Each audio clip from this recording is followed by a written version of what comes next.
తాకట్లో ఉన్న మీ బంగారాన్ని విడిపించి ఆ రోజు ఆన్లైన్ రేటుకి కొంటాం. Sharma gold company.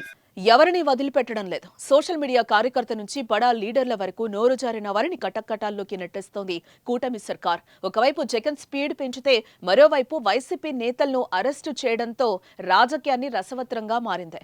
వరుస అరెస్టులు వైసీపీ పార్టీ నేతల్ని ఉక్కిరిబిక్కిరి చేస్తున్నాయి. తాజాగా మరో పెద్ద తలకాయను జైల్లో వేసేందుకు యాక్షన్ ప్లాన్ సిద్ధమవుతుందనే చర్చ రాష్ట్ర పాలిటిక్స్ ను మరింత వేడెక్కిస్తోంది. ఇందుకే ఎవరా లీడర్?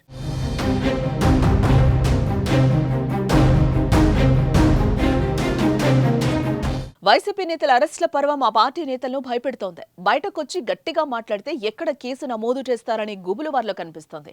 ఎన్నికల ప్రచారంలో వైసీపీ నేతలు చేసిన అక్రమాలను, మాట్లాడిన మాటలను గుర్తుపెట్టుకుంటామని, రాసి కూడా పెట్టుకుంటామని చెప్పినా టీడీపీ వాటిని బయటకు తీస్తోంది.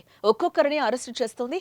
చంద్రబాబు సర్కార్ అధికారంలోకి వచ్చాక ముందుగా సోషల్ మీడియా యాక్టివిస్టుల కేసులు నమోదవగా ఆ తర్వాత మాజీ ఎంపీ నందిగం సురేష్, పిన్నెల్లి లాంటి వారి మీద కేసులు పడ్డాయి. వారు జైలు ఊచలు లెక్కపెట్టి బయటకు వచ్చారు.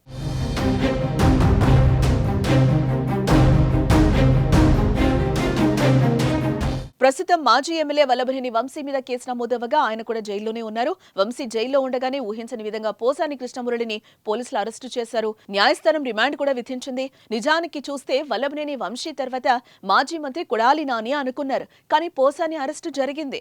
వీరితో పాటు పేర్ని నాని కుటుంబంపై కూడా కేసులు నమోదయ్యాయి. వైసీపీ మాజీ ఎంపీ గోరింట్ల మాధవ్ కూడా నోటీసులు ఇచ్చారు.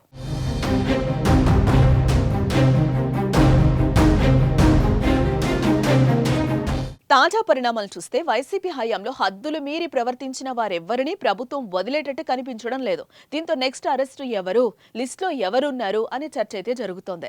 ఈ నేపథ్యంలో నెక్స్ట్ వైసీపీ పార్టీని కుదిపేసే అరెస్టు ఉంటుందని చర్చ అయితే సాగుతోంది. ఆ పార్టీలో రెడ్డి సామాజిక వర్గానికి చెందిన ఆ బడా లీడర్ అరెస్టుకు ముహూర్తం కూడా రెడీ అయింది అని అంటున్నారు.